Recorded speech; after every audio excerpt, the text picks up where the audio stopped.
For as long as there has been economic inequality, there has been jealousy. From the outside looking in, it's hard to pity someone who seemingly has it all. Someone driving the nicest car, sporting the newest fashions, living in the most lavish of homes, and traveling the world for vacations, which somehow seem like most of the year. They're out there just having an awesome time drinking awesome shooters, listening to awesome music, and just sitting around soaking up each other's awesomeness. It's easy to judge the Gatsbys of the world, but for everyone who is familiar with the 1925 novel, despite his lavish parties, extreme wealth, and gothic mansion, good old Jay wasn't doing so hot. Appearances can be deceiving and can prove that sometimes having it all just isn't enough. Welcome to National Park After Dark.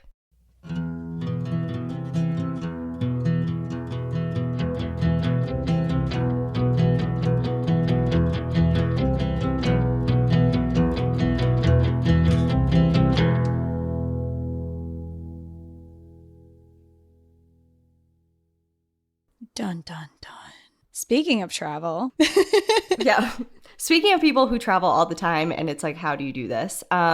Reminder. Hello, it's us again. And reminder, we have our Antarctica trip is going on sale in a couple of days. Yeah, we wanted to give you a good heads up buffer time before the page goes live. Like we said last week, there is a very limited amount of spots. It's the most expensive trip we've ever done and probably will ever do. So we wanted to give people a fair shot at planning and figuring it out, looking into it if it's something you are really, really interested in. So here's your final warning. It's going on sale soon.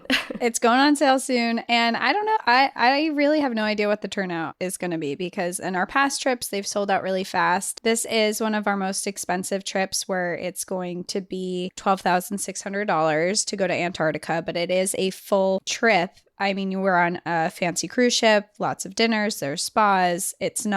We're not roughing it, that is for sure. And then we're going to Antarctica and we're also getting to be citizen scientists and we'll get to see crazy wildlife and it is a once in a lifetime trip, I think. I mean, I don't think I'll ever go. I can't imagine I'll have another reason to go back to Antarctica. I know I'm talking kind of soon, but it's a really, really awesome trip. We hope that people are just as excited about it as we are and we can't wait to launch it. But we have been kind of talking about it for a while because we want to give you all some time. So check it out. We have the link in the show notes here so you can look at the itinerary. There are different payment option plans to make it a little bit easier. And the trip isn't happening until March 9th, 2025. So we're giving you guys time to pay it off, to plan, do things. We fly into Ushuaia. Ushuaia has the most southern national park in like the southern hemisphere, I believe. I think in the world. Oh, okay. So the world, and that there's a day to hang out there. I mean, it's just the coolest trip. So check it out. I'm looking forward to the lectures that we get to go to on the boat. There's different scientists doing different lectures about Antarctica as a whole, obviously different species that migrate there, etc. This isn't an Antarctica podcast or episode, but we just wanted to give you guys a heads up. We're going somewhere completely different. One day we'll do Antarctica. I don't think there's a national park on Antarctica. Yeah, but we already decided episodes ago that we get one freebie each. Oh, yeah. Maybe I'll use it for Antarctica. I was going to say every year, and we haven't cashed those in ever. So we each have 2 freebies to just talk about anything. Okay, well, if you want to use one of yours on Antarctica, I will be, who knows what we'll learn, once we're down there in years from now. From now. We're really looking forward to it in like 18 months. Okay. Well, like I said, we are not going to Antarctica for an episode today. We're actually going somewhere we have not been for an episode, or at least I haven't covered for an episode. We're going to Ireland. Have you covered a? No, I don't think you have. This is the first time. Cool. All right. So we are going to be covering a mysterious disappearance case. Ooh, and there's a lot of questions regarding what happened to this individual because obviously it's open-ended. So we'll talk about the different theories as we go along. I've already made up my mind, but I'm very curious to what you're gonna think. Okay, so let's get to know Arthur. He's the center of our story today. Arthur Kingsley Porter was born in Stamford, Connecticut in 1883 and was the third son in a very well-off family. When his father, Timothy Hopkins Porter, who was a banker, married Arthur's mother, Maria Lucia Hoyt, the union merged two of the state's oldest and most influential families. So if you're a Titanic fan, which Titanic has nothing to do with this story, but there's like the old money and the new money families, they are the old money families. The old money, the people who really have money. The Porters and the Hoyts claim to both have arrived in what is now Connecticut in the early 1600s. Arthur and his siblings had comfortable upbringings and wanted for nothing, but all the money in the world can't save you from tragedy. When he was 8 years old, his mother died, his oldest brother passed away when Arthur was in college, and his father passed away when Arthur was a freshman at Yale University. So he's lost a lot of his family. At a very young age. Young age, yep. He forged on and he graduated from Yale in 1902. He was a huge lover of travel, so after Yale, he made his way around Europe studying medieval buildings thanks to his family's wealth. I was gonna say, you don't study medieval buildings if you don't have money. Right. Mom, I'm gonna just go study medieval castles. Like, how are you gonna make money? How are you gonna live? You're just gonna study castles. Well, I'll tell you, because at the age of 18, like the day he turned 18, his trust fund matured and he was able to access that money and he became a multimillionaire literally overnight the second he turned 18. Ballsy of his family. If I was a millionaire, I would not give my kid access to millions of dollars at 18. I'd be like, become a person first. Like 30 is a good time for you to become rich. Get some character. Well, I mean, he seems to have been doing like funny. He has trauma. His whole family died. That's true. He does have trauma. He does have trauma. I'm sorry.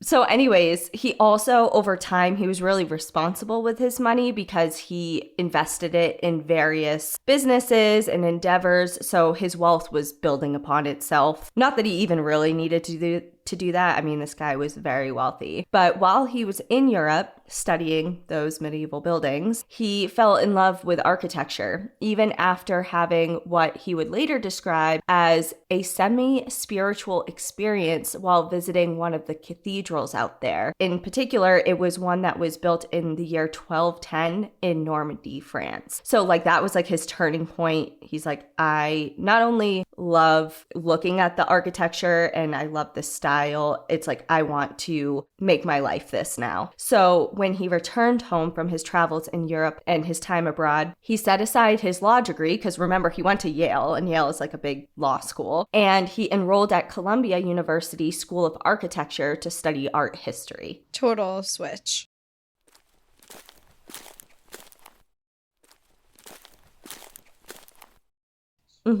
Several years later, he found himself a scholar of architecture and was involved in several prestigious art circles. At the age of 28 in 1907, during a social event in New York, he met 35-year-old Lucy Wallace. Lucy was born and raised in Connecticut as well, coming from a family of wealth. Her father and her uncle owned Wallace & Sons, which was a really huge copper wire factory. She studied art history, music, and science at Miss Porter's Young Ladies School in Farmington, Connecticut, and went on to be accepted as one of the first women into Yale's School of Music. So she was really accomplished herself on her own accord. Love that for her. And Farmington, Connecticut is where me and my dad spent a lot of time fishing. Oh, really? Yeah.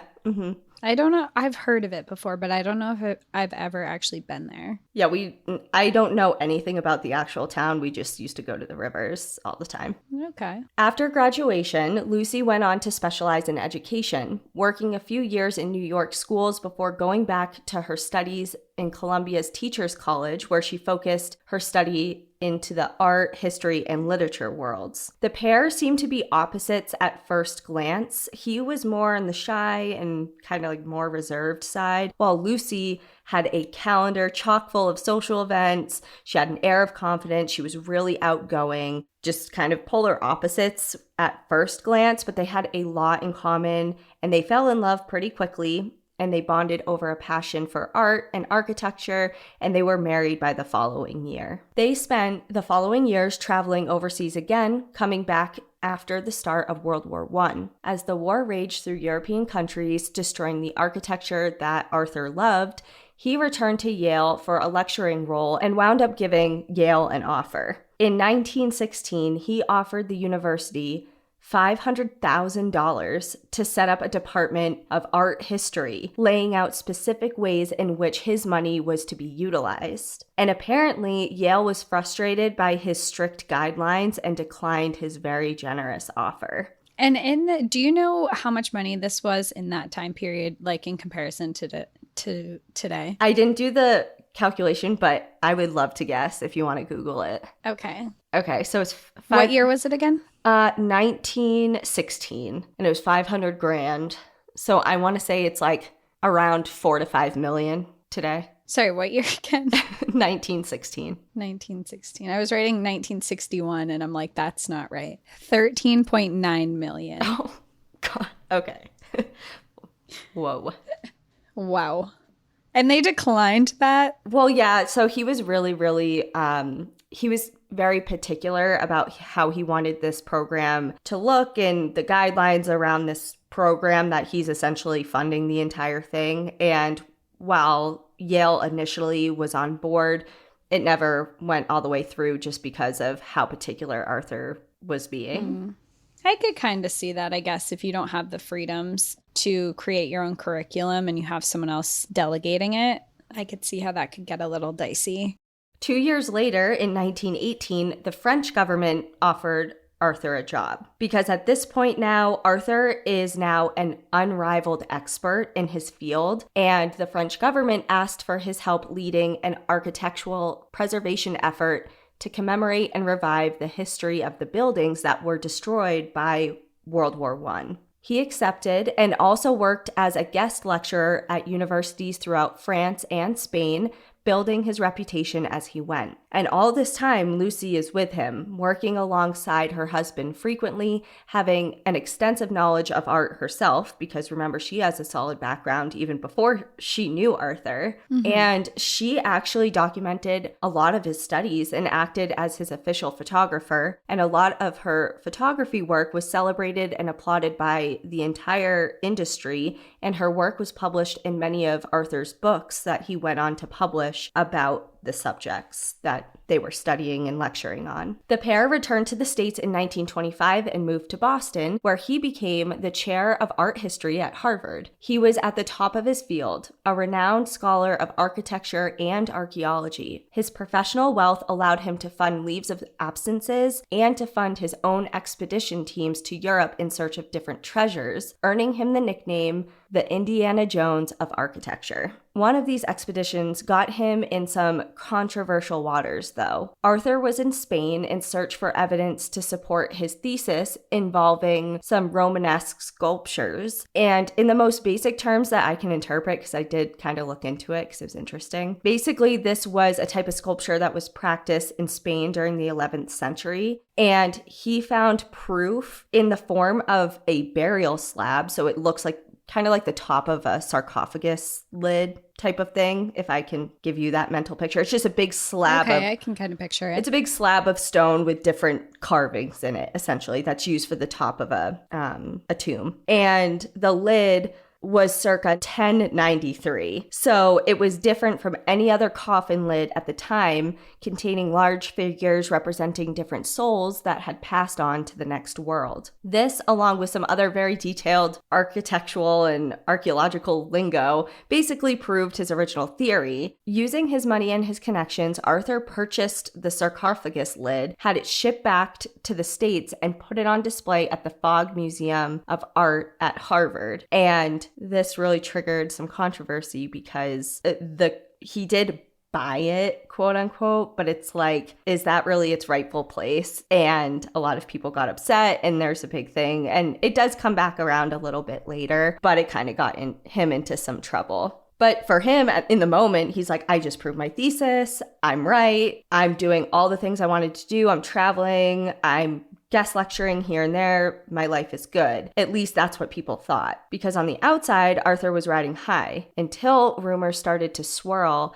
that Arthur was sexually harassing some of his male students at Harvard. Oof. Whether it was the rumors or Arthur's struggles with depression, which he experienced on and off throughout his life, which his father also struggled with when he was alive, Lucy, his wife, suggested a change of scenery. Let's just get out of here. There's a lot going on. Do you know, is there any validity to the rumors that he was doing those things? We'll talk about it. Okay. And also, ever since you said he's the Indiana Jones of like architecture, I just think he looks like Nicolas Cage. And I'm picturing Nicolas Cage in everything that you're talking about. Why would you picture Nicolas Cage for Indiana Jones? Because he's in, or is that National Treasure? That's National Treasure. I'm like, what? They're the same thing. I mean, I'm connecting the dots. I'm picking up what you're putting down, as my dad would say. Okay. I'm just picturing Nicolas Cage in this entire episode. I'm sorry for that, because that's never my goal, for you to picture him. For anybody to picture him. For anything ever. So Lucy suggests this change of scenery. Due to her husband's significant interest in Celtic history and art, in 1929, the couple decided to purchase a home in Ireland. But this wasn't just any home in Ireland. This was an entire castle. The dream. Despite being beautiful, the castle that they purchased has a very dark beginning. The Glenveagh estate was first created in 1857 by Captain John Adair, a wealthy Irish businessman who made his fortune in American finance. So Captain Adair had a vision of building a large, sprawling estate with deer hunting and sheep farming surrounding this large castle with ornate gardens, and he began purchasing large tracts of land in Donegal, accumulating 28,000 acres around the Derryveagh Mountains. The problem was the land that he purchased already had people living on it, and lots of them. He allowed the people to stay initially, and they essentially became his tenants. Before long, disputes over hunting and fishing rights on the land arose, leading to the murder of one of Captain Adair's shepherds, who was found beaten to death. No one owned up to the murder, and Captain Adair blamed the entire community, basically using the murder as a springboard to launch what would later become known as the Derryveagh evictions. On April 8th of 1861, Adair went on a rampage and began seizing homes and lands of the 47 different families living throughout the land. Anticipating a mass resistance and uprising to this mass eviction, he enlisted the help of 200 policemen and a 10-person crowbar brigade to remove the families by force, demolish and level their homes, or remove the roofs so they were unable to return back. And over 3 days, 85 adults and 159 children from 47 families were evicted across over 11,000 acres of the valley. An eyewitness to the event later told a newspaper, quote, "Long before the house was reached, loud cries were heard, piercing the air. Frantic with despair and throwing themselves on the ground, they became almost insensible and bursting out in the old Irish wail. Then heard by many for the first time, their terrifying cries resounded along the mountains for many miles. They had been deprived of their only shelter, and with bleak poverty before them, and with only the blue sky to shelter them, naturally they lost all hope, and those who witnessed their agony will never forget the sight." That's so sad. So this guy's ruthless. Absolutely ruthless. Like children, families, right, just get out, like lost their homes overnight. Mm-hmm. That's horrible. None of the tenants resorted to violence, even though most were resorted to homelessness. Some were taken in by relatives and nearby landowners who pitied their situations. Others were sent to workhouses, while others emigrated to England, America, or Australia. This event is considered to be one of the cruelest in all of Irish history. Adair went on to build the castle in 1867 and completed it in 1873. So he basically just ruined the lives of 47 families so he could have a castle and hunt deer. Who lived in the castle with him? Well, it's just like, it's just greed, essentially, is what it is. And it's just him in the castle alone with his land. He's like, where did all the people go? Just what I picture.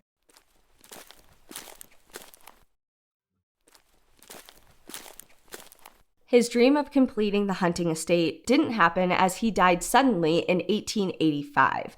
So he didn't even get How'd he die? It just says suddenly. Sketchy.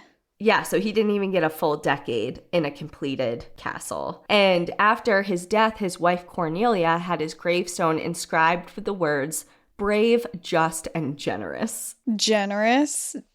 Just? Brave?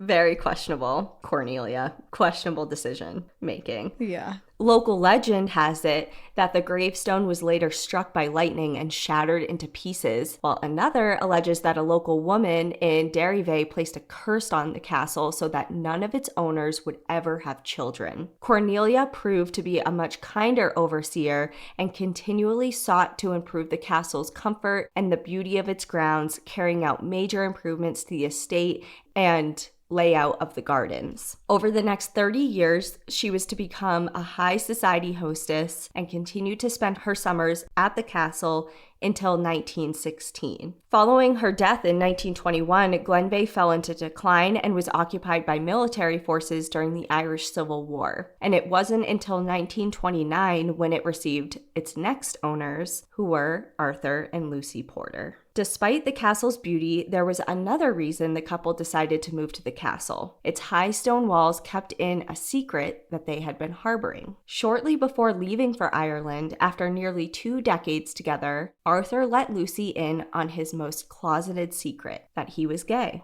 Despite loving her deeply, he couldn't deny himself any longer and confided in Lucy, who patiently listened and supported him with compassion and love. The move to Ireland seemed to alleviate some of Arthur's inner turmoil, at least temporarily. An avid outdoorsman, he spent a lot of his time beyond the sprawling grounds of the gardens of the castle out into the mountains, because this castle is literally nestled into a bunch of mountains. It's on the shores of a lake. It's beautiful. He would do a lot of hiking, reading outdoors, sitting along the sparkling lakes of the region, and he seemed to be mentally in a better place, at least temporarily. He became more intrigued by Celtic studies and began learning the language and studying Celtic high crosses and art. Despite the castle's remote location, it was always alive with activity. Although no visitor ever came without an invitation, Lucy's full Rolodex kept them busy as hosts. Additionally, there was always about 10 people there at all times, either taking care of the castle and its grounds or living and working on the property in some capacity. It didn't leave much time for solitude that Arthur was eager for,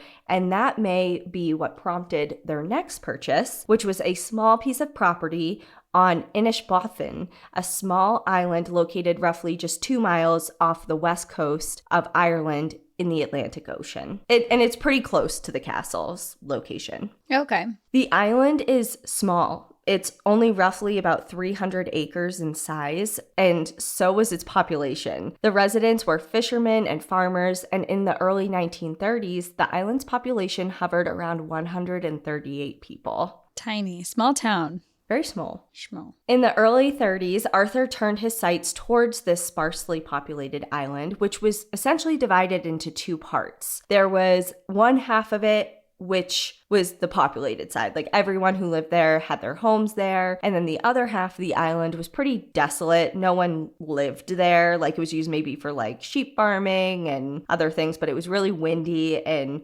rougher to live on. Mm-hmm. But Arthur liked that side because no one was there. So he's just avoiding people.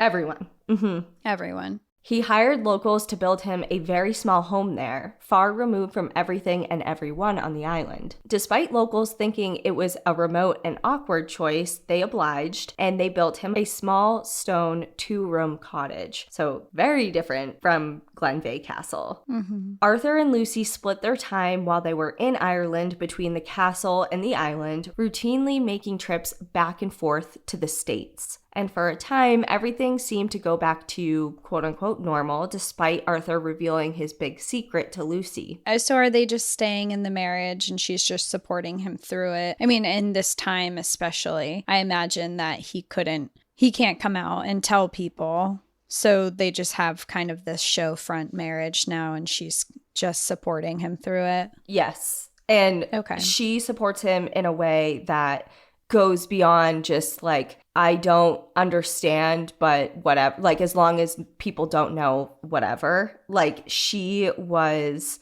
I mean, especially at this time, something that may have caused a significant rift or even end their entire marriage. Lucy stood like pretty steadfastly by Arthur's side throughout this whole thing, and she did anything and everything she could to support him. Like, she wasn't just like, I will save face with you in public, but otherwise, like, don't talk to me. It wasn't anything like that. She loved him for who he was, regardless of his sexuality and regardless of... Like, they were best friends. Right. Yeah, exactly. The Porters were living in a time where homosexuality was viewed as a condition, and it was illegal. The inner turmoil it was causing Arthur was clear to Lucy, and she felt very deeply for her husband. So she decided to seek support for him in the best way that she knew how. She researched the work of Dr. Havelock Ellis, an unorthodox psychotherapist and sexologist based in London, and she urged Arthur to reach out to him. So he did, and they began working together. On what? I'll tell you. It was Havelock's opinion that his repressed sexuality was the root cause of his bouts with depression. So he recommended Arthur contact one of his other patients, who was a young man named Alan Campbell. So Alan and Arthur began exchanging letters and became quite close. So is Alan one of his patients who is also gay? Yes. Is that why he connected them? Yes. Okay. Alan began visiting their homes, both in the States and in Ireland, to the castle in Glenveagh. He spent so much time in their Boston home that he even had his own room. A relationship soon began to form between Arthur and Alan, and Lucy didn't object and was quite supportive of opening up their marriage. Havelock instructed the pair to keep in contact with him and separately without consulting one another by writing him letters detailing their thoughts and feelings regarding their relationship. So essentially, like at face value, it's like, oh, he's like, oh, you might want to a support system of someone who's going through something similar. Here's this guy, his name's Alan. But essentially, Havelock was conducting an experiment on what was viewed at the time as an unconventional relationship. So I don't think that Havelock had any like really bad intentions, but his intentions did involve him doing research. So he's studying their relationship and also kind of playing Cupid. Right. He's like, oh, here's a support system. Wink, wink. Just kidding. I think you guys will like each other a lot. Go date it.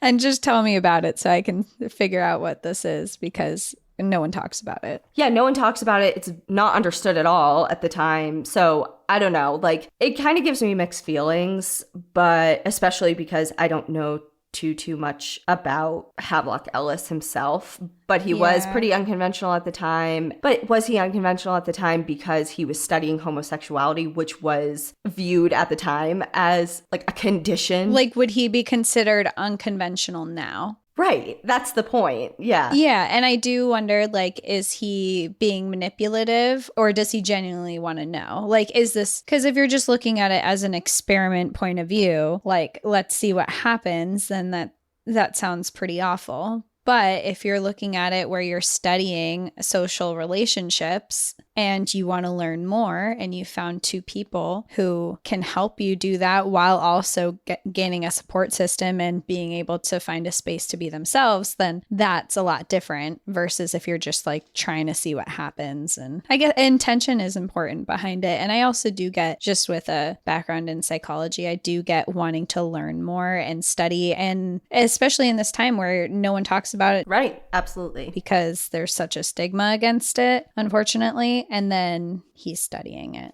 Yeah. Is what I like to believe, that it's not a malicious thing. According to both Arthur and Alan's letters to Havelock, everything was going well for a time, but it wasn't long until Alan, who was nearly 20 years younger than Arthur, made the first mentions of his unhappiness and expressed interest in leaving the situation. Arthur likely knew this. At one point, he even paid Alan for part-time office work in an effort to persuade him to stay. So it's not like written down word for word that Arthur knew, but he kind of got a feeling that he wanted to leave. So he's like, well, if you're not going to stay for the relationship, at least like earn some money. I can give you a job. So in essence, at this point, Alan is a very young man in what he is now viewing their relationship as kind of like an arrangement, like an arranged relationship with someone who is now much older than him. He's in a remote castle most of the year in Ireland and in a foreign country because he wasn't born in Ireland. So he's extremely unhappy. He began spending less and less time with Arthur, and as a result, Arthur began spending more and more time alone. Arthur's depression and anxiety increased significantly, and he sought out time by himself on the island much more frequently. Locals took notice of the millionaire because obviously he's extremely wealthy, and yet he's just alone in a 2-room stone cottage on a part of an island that no one wants to be on. It's, how do you not notice that, you know? I feel like there would be rumors going around, like just people would start making things up about like the lone guy in the castle and on the island. Like, what's he doing over there? And Arthur actually wanted the beach by, quote unquote, his side of the island, literally just for himself. And while he permitted locals to come and collect driftwood along the shores to be used as firewood, he didn't want anyone to linger around or stay for longer than they needed to. And he gave every resident on the island €2, which is roughly $50 today, to allow him permission to walk wherever he pleased on the island at whatever time and to come and go as he pleased throughout the island with no questions asked. So they likely looked at him kind of oddly, like with squinted eyes or like a raised eyebrow about those requests, but they described him as an overall pleasant person, and they were happy to accommodate his wishes because he was nice and also because he was paying them. They're like, okay, you seem nice enough and you're paying us. We don't know what's going on with you, but sure. Yeah, why not? The long walks on the beaches of the island were a way of spending time alone with his thoughts, which at this point were filled with anxiety and worry. He was fearful that his sexuality was not something that could be kept hidden forever, especially back at home, away from the isolated island that provided privacy and afforded the luxury of discretion. According to a letter he wrote to Havelock, it seemed he was scared of his secret being revealed and being, quote unquote, found out, saying, quote, "The shadow that has arisen is that it has been reported to me that people are talking about Alan, and I feel myself absorbed by anxiety." And as we kind of alluded to earlier, being gay at this point in time in the UK was illegal, and it was highly scrutinized back in the US. The worry of being discovered as a homosexual at Harvard would have undoubtedly, at this point in time, ruined his career, one he had spent a really long time building up. And so much schooling, and he's so smart and experienced, and that's awful. And I just out of curiosity, I started Googling because I'm just interested to know about the 1920s and what was going on with same-sex relationships. And there's a lot of articles. The first one that comes up is from history.com, and it says how gay culture blossomed during the Roaring 20s. But then it says they were illegal. But there was a lot of nightlife and culture that was starting to happen in the 20s, and there were LGBTQ communities that were starting to form, but it was still very illegal and very like what you're saying, your entire world could be ruined if people found out that you were gay. Especially, and that's because like also while a lot of that was obviously happening in pockets of our country at the time, Arthur was not a part of the regular community. He was like Harvard, which is one of the most buttoned up old school establishments in the country at the time, not progressive thinking whatsoever. Like even if this was starting to become more accepted at the time, it was not anywhere near his world, especially. And I did do a little bit of digging about being gay at Harvard during this time because obviously that's where his worry was stemming from. And it's just unbelievable. Obviously, I didn't go super into it, but it gives context a little bit to like why he was so stressed out. Mm-hmm. So being gay in the 20s and 30s at Harvard would have been extremely difficult. According to Timothy McCarthy, who is an award-winning scholar, educator, and activist who has taught at the Ivy League school for more than 20 years, he said it would have been, quote unquote, terrible. On campus, there was an enormous amount of hostility towards people who were even suspected as being homosexual. According to Timothy, one of the darkest chapters in Harvard history comes from the 1920s, when there was a secret court established to investigate suspicions of homosexuality in an attempt to purge the school from students who were engaging in homosexual activities. And as a result of this, several individuals completed suicide and 10 people ended up getting expelled. 8 of them were undergraduates, there was a graduate student, and an assistant professor. This court may have operated in quote-unquote secret, but it was well understood at the time just how things on campus went. Timothy goes on to say that, quote, if you are a gay person, a Black person, or a Jewish person at Harvard in the 1920s and 30s, you were always under surveillance and always subject to discrimination and prejudice, and you were always potentially the target of a purging. That is so horrifying. And not to downplay anything that's going on today, because we obviously still see these issues significantly today. But just the fact that that's like, you're at risk of a purge. Right. The fact that people focus so hard on sexuality when that doesn't even matter for like, it's your own private business, you know, it's who you love doesn't matter. And it doesn't even correlate with what you do for a job or where you work or what you like to do in your life. And the fact that they're sending out like these bounty hunters on people is just insane. And it's ruining their entire lives. Yeah. You can't be who you are. And I mean, obviously, just from this one particular example, at least one person ended their own life over it. I mean, that's like, we say one person in this time, but I mean, that's a frequent issue that goes on today as well. Like, I mean, this is happening every day in the United States where people are losing their lives because people aren't accepting of it. I mean, it's an ongoing issue. Right. But this secret court, you know, whatever operation in particular was the result of at least one that, you know, I found. And it's awful. So all of that to say, essentially, Arthur, in his mind, he's like, there's no way. There's absolutely no way that I'm going to be accepted.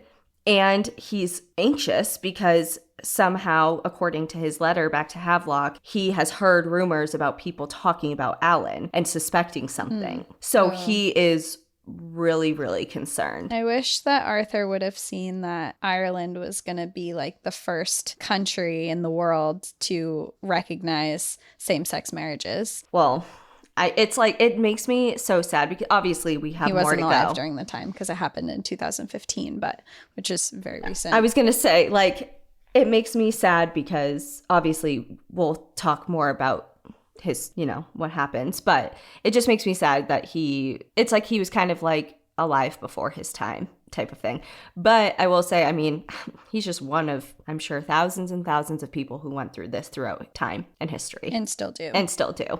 So Arthur is the director of an entire program at the university. He's an esteemed professor and has held chair amongst all his other academic achievements. So if he was outed, you could only imagine the public downfall that he would have received. Also, compounded onto that, he would have had it even harder due to his family's notoriety. Because remember, he's not just like someone with a lot of money who is now in a very prestigious position. People are very into his family's business and have been for a really long time. When he was a child, for example, after his mom passed away, his father tried to move forward in dating and finding a new partner. He was courting other women and he was sending romantic letters to some of the younger women in the community. And eventually he started seriously dating someone. She was a governess. And his side of the family was concerned because they feared this younger woman was after all of the family money. But all of this very private and emotionally sensitive information wasn't very private. because of the family's stature in the community. All of their personal affairs were published in the New York Times during this time for the world to read about. Like, can you even fucking imagine? I would hate to be a celebrity in the spotlight like that. It's awful. It's just awful. Like, why do people want to read this shit? Read a book. Oh, read a book. But not only is that awful for his dad and his family as a whole, but Arthur, at this time was a young boy, and it probably was something that like he wouldn't ever forget. Like, he learned that every move we make, everything that is going on, people will know about. Mm-hmm. As a porter, he wasn't exactly able to fly under the radar. And he also, he's living in one of the biggest houses in the city, and he's known in the highest social circles. Like, he can't do anything he can't breathe a word without anyone knowing about it. Mm-hmm. There was also the matter of finances that's adding to his anxiety. The Porters were experiencing financial problems. During the Great Depression, the family had consistently lost portions of their wealth. In a letter to his only surviving brother, he wrote that he had, quote, fears of total annihilation, going on to say that he was considering selling the castle unless there were signs of the economy turning around. And lastly, his relationship with Alan was about to end, and he was very well aware of that. It was now the summer of 1933, and Alan was preparing to leave Arthur. Lucy, Arthur, and Alan boarded the RMS Cameronia in the early summer to set for Glenveagh Castle. According to the ship records, when it was first docked in Derry, Ireland, the stop that they would disembark to go on to get to their property, Alan did not join them, opting instead to continue on towards England. And this really upset Arthur, and he turned to Havelock for advice. The doctor advised him to meet him in London to get together to talk it through, which him and his wife did end up doing. So Lucy accompanied Arthur to go talk to the doctor about what's going on. Mm-hmm. And when Lucy and Arthur arrived to Glenveagh, the couple opted to go straight to their 2-room cottage on Inishbofin to spend the night. Early the next morning, it is now July 8th, 1933, Arthur told Lucy that he was going to take a walk. Obviously not out of the norm. He paid people on the island so he can walk anywhere he wanted anytime. But when he had not returned by 11 a.m., she went looking for him along his regular spots. When she couldn't find him, she went further and then a bit further. Finding no trace of him and becoming more and more worried, she enlisted the help of 2 local men to help her. They split up into 2 different directions to cover more ground. At 3 p.m., midway through the search, she went back to the cabin to write letters to loved ones regarding her husband's disappearance. But according to historians, she never sent them. By 8 p.m. that night, without any indication of where Arthur may be, she said she was satisfied that a thorough search of the island had been made, seemingly accepting that Arthur had been swept out to sea. While she was waiting on a dock to be picked up and brought back to the mainland, she turned to a person waiting alongside her, stating, "Kingsley," which is Arthur's middle name, "Kingsley will not return tonight. Kingsley will never return." According to Lucy, he went for a walk, must have gotten too close to the edge of a cliff, fallen off, and was swept out to sea. There was an official investigation into the event held in September, the first in the Irish state to be held without a body. This inquest, whose records reside today in the National Archives in Dublin, involved interviewing witnesses. And these locals were asked a series of questions, including if they saw any boats leaving the island that Arthur disappeared around the time that he was out for his walk. And while most of them said no, it came to light that one small boat did leave the island around 11 a.m. the morning of July 8th, which is the day he disappeared. Also, the night before, a large fishing vessel had left the island, and Lucy had been seen helping it prepare for departure. After extensive review, the inquest accepted Lucy's version of the events. Arthur's death, which they're now assuming he's dead because it's months later, Arthur's death was officially ruled as death by misadventure and a simple, tragic accident. Although privately, the coroner alluded that it was in his opinion that Lucy knew more than what she was letting on in court, and she appeared to act as if her husband's disappearance was not unexpected at all. And he wasn't the only one to have suspicions. It didn't take long for news of the story to spread throughout the island, and across the pond back to the US. And over the years, everyone seems to have their own opinion of what actually happened to Arthur that day. The island's residents had an especially difficult time buying the idea that he simply fell off of a cliff and was swept away to sea. Because according to this, I watched a documentary on this story. It's produced by TG4, and it's called The Story of Arthur Kingsley Porter. And the entire documentary is based on the book, which I also have, called Glenveagh Mystery, The Life, Work, and Disappearance of Arthur Kingsley Porter by Lucy Costigan. And the documentary there's a couple people who are interviewed that speak English, but it's all, what is it? Is it, what do they speak? Celtic? Yeah. Yeah. So it's all Gaelic. Or Gaelic. It's Gaelic. Gaelic. Yeah. So I'm like trying to learn like how to pronounce these locations and things. And they, cause they don't say it the same way. You know what I mean? Mm-hmm. So I'm like, oh my gosh, I hope I'm doing okay. You're doing great, sweetie. Thanks. But in this documentary, which goes to these actual locations, you can see there are areas of cliffs on the island, but they're not very high. And of course, they're high enough to sustain injury. I mean, you can break your ankle by taking a step wrong on your staircase at home, you know? Like, you can get injured, obviously, falling off one of these cliffs. But the locals especially were like, okay, you could definitely break a leg or like an arm or whatever. But to die and be swept out to sea, like immediately. Like a little dramatic. It seems unlikely. They weren't entirely convinced. The rocks are slippery when they're wet, and the base of them does have a swift and receding outgoing tide, but the locals just don't buy that version of events, especially because Arthur was extremely familiar with the island, and he was an experienced outdoorsman. So getting close to the edge and unintentionally would have seemed a little out of character for him. So if it wasn't death by misadventure, what the hell happened? So I have a few theories written down that are the most debated, hotly debated. Can I say my theory before you say yours that are debated? Yeah, sure. Go ahead. I have thoughts. I feel like because he was financially struggling, he was afraid to be outed, his wife was extremely supportive and loving of him, I think that she helped him concoct some idea to escape the island and start a new life elsewhere. And I don't think he died at all. So you think he faked his own death? Yes. Okay. That is my final answer. That's my consensus as well. That's my opinion as well. But of course, we'll run through things that are debated. Okay. And two of them in particular, it's like, roll your eyes right. up. But yeah. So the first one here is that he was murdered by Lucy over his love affair with Alan, which seems like far-fetched. Almost impossible to me. I mean, by all accounts, she's the one who facilitated the relationship in the beginning, and she was supportive throughout the years. I don't buy that. I don't buy it.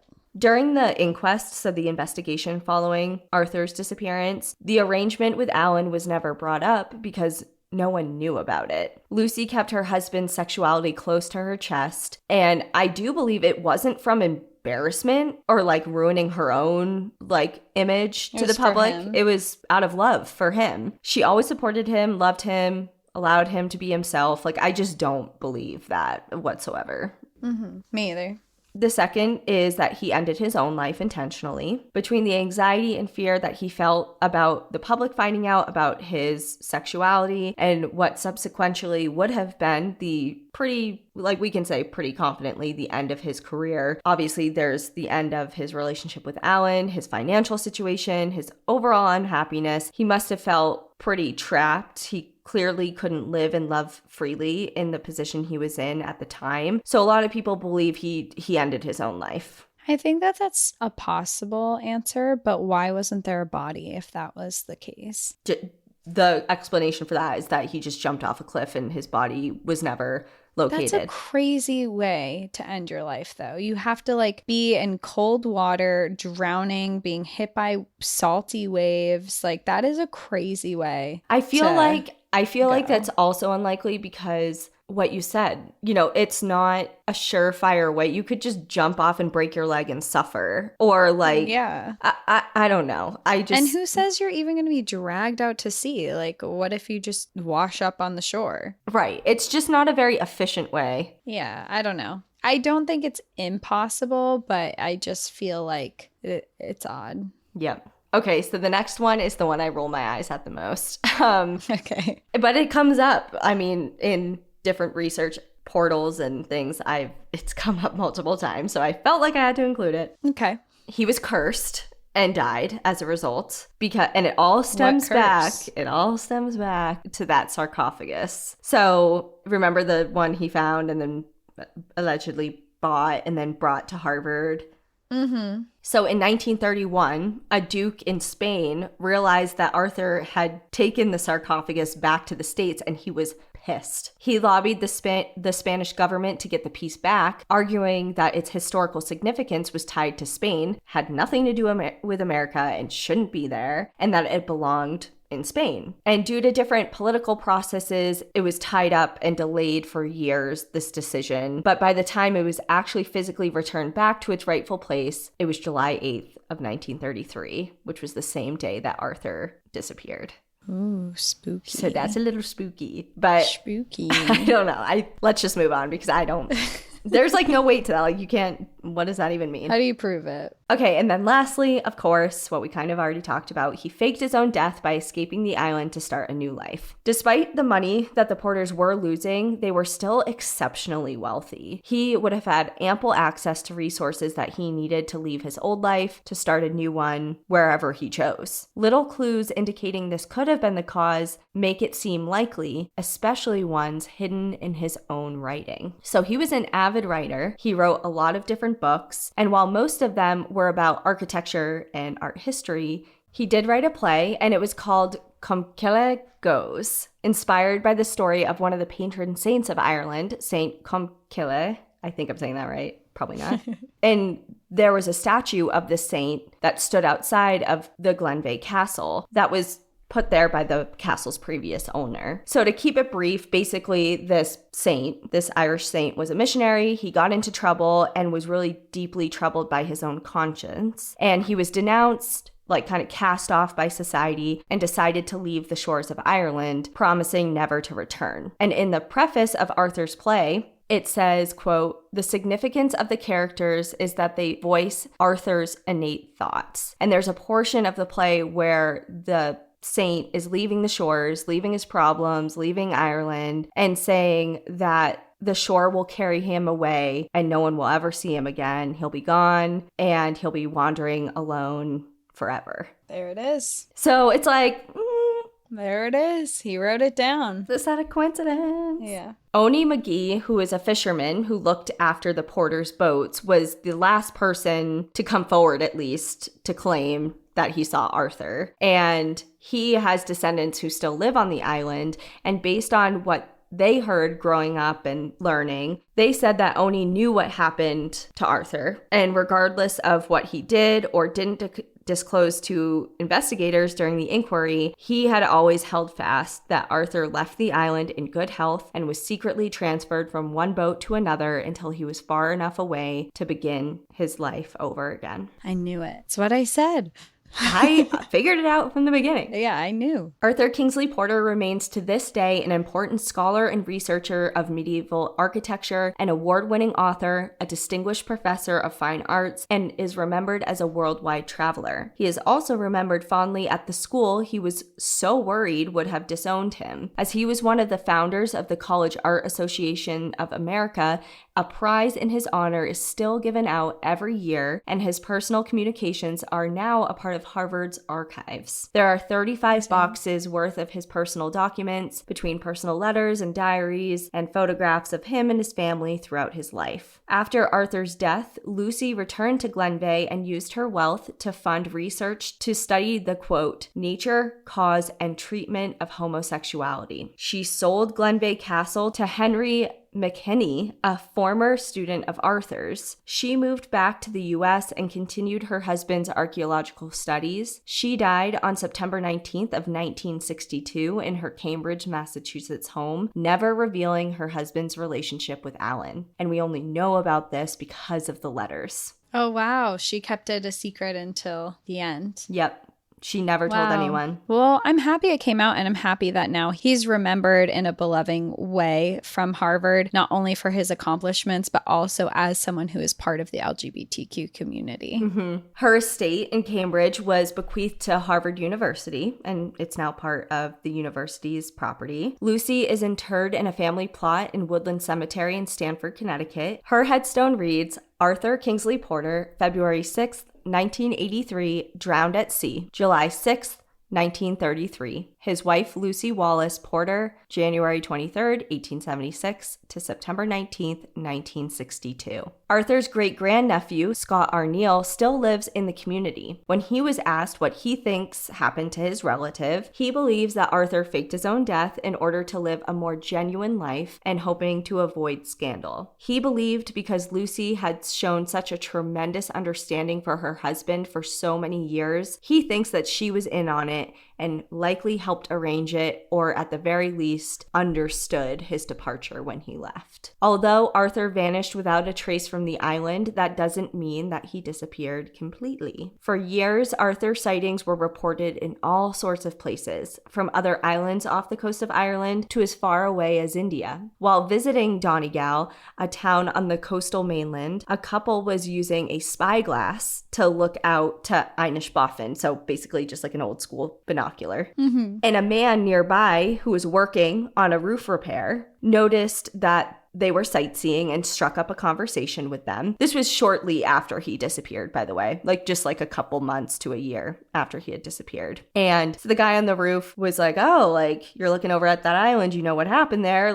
Kind of telling him the story of the millionaire, the lore and legend of whatever happened on the island. And the couple kind of looked at each other and then looked at him and scoffed and said, that millionaire isn't dead. He's still around. We were talking to him in Paris last week. So I don't know if they were fucking with him or if they were like, no, we know. I think he was in Paris. The city of love, baby. Yep. So I like to believe that he just went off to Paris and lived his best life for the rest of his days. But just to kind of wrap this up, you may be wondering, how the fuck is this connected to a national park? Well, Henry McKenney, the man who Lucy sold the castle and the grounds to, wound up being its last private owner. He was an American connoisseur of art and antiques and an avid world traveler. He was a socialite, philanthropist, and notably a curator and chairman of the Philadelphia Museum of Art. He used the castle as his part-time residence, and he was incredibly passionate about the property. He hired 8 full-time gardeners to enhance and care for the grounds, while hiring talented stone craftsmen and stonemasons to add various architectural features. And the alleged curse on the castle that, remember back in the day from when the evictions happened, that none of the owners would ever have children, has remained true. As he had no heirs, Henry left almost his entire estate to the Philadelphia Museum of Art. However, he gifted the Glenveagh Castle, the gardens, and estate lands to the Irish state in 1975 under the condition that he would be able to live there for the rest of his life, which he did, until just a few years before his death in 1986. The hope that the people of Ireland and beyond could enjoy the property as much as he once did came true in 1984 when Glenveagh National Park opened to the public. The park and the castle draw visitors in from around the world. It's the second largest national park in all of Ireland. It included the castle and its surrounding grounds, a large freshwater lake, and much of the Derryveagh mountain range, and it is home to the largest herd of red deer in Ireland, and the formerly extirpated golden eagle was reintroduced into this national park in the year 2000. The park is a popular destination for local schools where children visit on field trips to learn about the landscape, about the natural world, and how to care for it. The park even hosts events on biodiversity and conservation and leave no trace outdoor ethics education programs, while the castle is open for historic tours and garden walks. And the last thing, I know this is the longest episode I've done in over a year probably, but the last thing I had to kind of look into was Inishbofin, obviously the island that he spent a lot of time on, because I was like, where is it today? If there's only 138 people on it before, is it even a thing anymore? And surprisingly, it's seen a pretty recent revival Over the last decade, the island has taken a serious step forward regarding ecotourism. All of the land on the island is now protected, and several volunteer-based organizations help fund local ongoing conservation initiatives and projects. The entirety of the island has embraced sustainability and prides itself on providing an intimate, authentic tourism destination. As of 2017, 40,000 people were visiting every single year and staying in hostels, bed and breakfasts, hotels, and on different campsites. The island has kept in mind how maintaining leave no trace principles positively affects its countryside. They sell certified fair trade items, utilize renewable energy sources, and more. Visitors can enjoy activities like walking scenic loops, learning in different heritage museums, participating in yoga events, intimate farm tours with farm-to-table dining. They have dive charters, there's geocaching, horseback riding, and wildlife viewing at the different seal colonies, or bird watching amongst all the tall grass on the island. And in 2021, the island unveiled a memorial in memory of those who lost their lives in the sea surrounding Inishbofin, and as a way to bring comfort and solace to those affected families. Arthur's name is not included. And that is the story of Arthur Kingsley Porter and his end-of-life mystery. Well, I'm sold on visiting the place. We have a castle and an island to visit in Ireland. Yep. I'm ready. I've never been anywhere near there, so. I've been to Ireland before, but on a different side, because I was on the Dublin area. And I went to Wicklow National Park, where P.S. I Love You was filmed. So cute. I can never watch that movie again, but I remember it fondly. Yeah. Yeah. It's a really sad movie, so yeah. Yeah. In case no one has seen it in the last 15 years or whenever. Yeah. When did that come out? It's got to been, I want to say. It's when I first fell in love with Gerard Butler. I feel like that's the origin story for everyone's love of Gerard Butler. Yeah. Like 2012, I want to say, maybe. P.S. I Love You. 2007. No. Yeah. God. I'm showing my age. You're like, it was like a couple years ago. Everyone's like, Gerard Butler's old. What are you talking about? Like, he wasn't always, okay? Or even worse, they're like, who?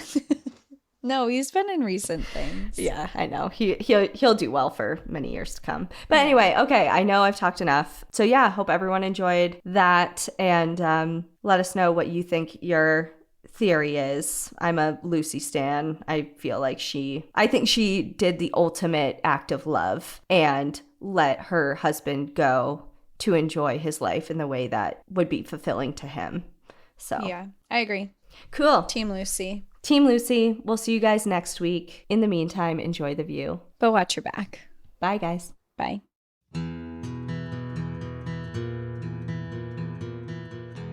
Thank you so much for joining us again this week. If you have a trail tale or story suggestion, send us an email at stories@npadpodcast.com. Follow us on Instagram and Facebook at National Park After Dark and on Twitter at NPAD Podcast. Join our Outsiders Only community on Patreon or Apple subscriptions to listen ad-free, unlock monthly bonus episodes, and exclusive content. And remember, when you support our sponsors, you are supporting our show. For our exclusive discount codes and source information from today's episode, check out the show notes. For more information on our show, our book recommendations, merch updates, and more, visit our website at npadpodcast.com. And please rate, review, and subscribe from wherever you listen to podcasts.